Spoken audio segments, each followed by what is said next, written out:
안녕하세요. 러닝 비하인 잘쌤입니다. 러닝 하시는 분들이 많아지면서 동시에 부상을 겪거나 하는 분들도 늘어나는 것 같습니다. 부상 관련해서 러너분들께 꼭 당부드리고 싶은 얘기는 SNS든 주변에서든 다른 러너분들이랑 기록이나 마일리지 이런 걸 비교하거나 섣불리 따라하거나 하지 않으셨으면 합니다. 재밌게 달리고 열심히 훈련하고 하는 것은 너무나 좋지만 내 몸 상태를 정확히 파악하지 못한 상태에서 너무 빠른 속도, 너무 긴 거리를 도전하는 것은 부상으로 이어질 수가 있기 때문입니다. 오늘 영상에서는 무릎 통증의 위치에 따라서 이게 어떤 부상 때문인지 말씀드려 보도록 하겠습니다. 물론 위치만으로 100% 진단을 할 수 있는 것은 아닙니다. 그렇지만 그 위치에서 가장 흔하고 가능성이 높을 만한 질환을 예상해 볼 수는 있거든요. 자, 구독, 좋아요 눌러주시고 보시죠. 무릎 앞쪽의 슬개골 주변부에 전체적으로 또는 슬개골 살짝 아래쪽에서 통증이 있다면 슬개대퇴 통증 증후군, 러너스 니를 생각해 볼 수 있습니다. 열감이 있거나 통증이 있을 수 있지만 붓는 경우는 잘 없고요.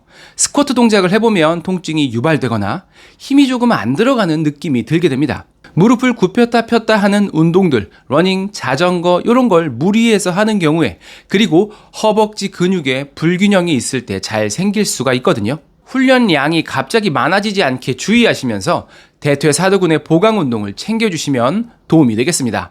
무릎 앞쪽 슬개골의 아래쪽에서 통증이 느껴진다면 슬개건염을 의심해 봐야 합니다. 슬개골과 경골을 이어주는 힘줄에 염증이 생긴 거고요. 무릎을 굽혔다 힘차게 펴는 동작, 점핑하는 동작에서 큰 부하를 받게 되는 힘줄이다 보니 점퍼스 니라고 부르기도 합니다.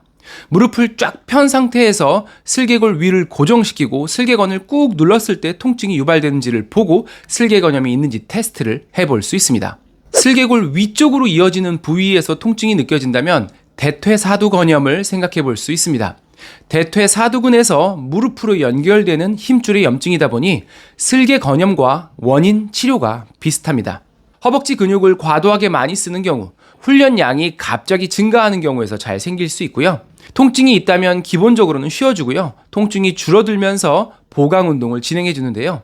초기에는 벽에 기대서 앉는 자세, 월싯 운동을 하다가 스플릿 스쿼트를 천천히 해주는 식으로 운동을 진행해 주시면 되겠습니다. 슬개골 아래쪽 주변, 그리고 그 안쪽에서 통증이 느껴지는 경우에 흔하지는 않지만 지방 패드 증후군의 가능성도 있습니다. 호파라는 사람이 처음 발견해서 호파스 디지즈라고 부르기도 하는데요. 슬개골 아래쪽에 있는 지방 패드에서 염증이 발생한 경우고요. 스쿼트 동작을 하거나 계단 올라갈 때, 그리고 무릎을 쫙 폈을 때 통증이 유발될 수가 있습니다. 부을 수도 있고요. 다른 질환들을 배제하고 생각해야 하기 때문에 초기 진단이 쉽지 않을 수 있고 초음파나 MRI 검사가 필요할 수 있습니다. 무릎 슬개골 높이에서 안쪽으로 통증이 있는 경우에 내측 측부인대 염좌일 가능성이 있습니다. 주로 무릎 안쪽으로 외반력이 강하게 혹은 반복적으로 가해지게 되면 통증이 올 수 있습니다. 무릎 안쪽 통증 중에서는 반월상 연골 손상도 의심해 봐야 하는데요. 연골 손상이 있으면 무릎이 붓거나 전체적으로 통증이 있을 수 있지만 안쪽 연골이 손상되는 경우가 더 흔합니다. 무릎을 움직일 때 걸리는 느낌이 있거나 순간 무릎 힘이 툭 풀리는 증상들이 있을 수 있고요. 무릎을 끝까지 펴거나 끝까지 구부리기가 어렵습니다. 무릎을 90도 구부린 상태에서 슬개골 바로 아래쪽 양옆 라인이 연골이 있는 부위인데요. 이 부위가 가만히 있거나 눌렀을 때 통증이 있다면 연골 손상을 의심할 수 있습니다. 명확한 진단이나 치료 방향 설정을 위해서는 MRI 검사가 큰 도움이 됩니다. 무릎 안쪽에서 살짝 아래쪽으로 통증이 있는 경우 거위발건염을 의심해 봐야 합니다. 허벅지 안쪽에서 내려오는 3개의 근육이 힘줄로 붙으면서 거위발처럼 생겼다고 해서 거위발건염이라고 부르고요. 무릎을 구부리거나 펼 때 통증이 있고 쉬면 좋아집니다. 햄스트링을 잘 풀어주는 게 치료와 예방에 도움이 되겠습니다. 무릎 슬개골 라인에서 바깥쪽으로 통증이 있다면 장경인대 증후군을 생각해 봐야 합니다. 이 위치에서 무릎을 구부리거나 펴는 동작에서 통증이 유발되고요. 둔근의 약화, 장경인대의 타이트함과 관련이 있습니다. 간단한 마사지를 알려드리면 의자에 앉아서 다리를 쭉 펴서 안쪽으로 돌려주고 장경인대 라인을 손바닥으로 눌러주는 방법이 있고요. 장경인대가 타이트할수록 더 아프겠죠. 장경인대가 연결되어 있는 둔근과 대퇴근막 장근의 근력 보강 운동과 스트레칭이 치료와 예방에 중요합니다. 무릎 바깥쪽에서 약간 아래쪽에 툭 튀어나온 뼈가 있는데요. 그 뼈 주변에서 통증이 있다면 비골두 통증 혹은 경비관절 통증을 생각해야 합니다.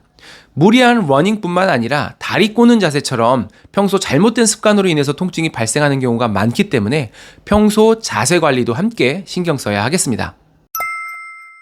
무릎 접히는 부분, 오금 중에서도 바깥쪽에 통증이 있다면 슬와근 염좌로 인한 힘줄염을 생각해 볼 수 있습니다. 무릎을 쫙 필 때 그리고 내리막을 내려갈 때 통증이 심해집니다. 주로 과부하로 인한 통증이기 때문에 휴식으로 좋아질 수 있습니다. 무릎 뒤쪽 안쪽 또는 전체적으로 통증이 있는 경우 햄스트링 부상일 가능성도 있습니다. 햄스트링은 달리는 속도와 관련이 많이 되어 있기 때문에 스피드 있는 훈련을 무리하게 하는 경우에 부상이 올 수가 있습니다. 달리기 전 워밍업에 항상 햄스트링 스윕 동작 루틴으로 해주시고 보강 운동 또한 챙겨서 해주시면 햄스트링 부상의 예방과 치료에 도움이 됩니다. 네, 통증의 위치에 따라서 어떤 무릎 부상인지 간략하게 말씀드려 봤습니다. 이게 물론 100% 정답은 아니지만 그래도 이것 때문일 수 있겠구나 정도 생각하실 수 있으시면 조금 휴식을 취하고 하는 데 있어서 마음도 편하고 도움이 되시지 않을까 생각합니다. 긴 연휴를 앞두고 있는데요. 모두 근손실, 유산소 손실 없이 즐겁고 행복한 시간 보내시면 좋겠습니다. 러닝 비하인드 잘쌤이었습니다. 감사합니다. 다시 하나, 다시 붙어, 하나, 둘, 셋.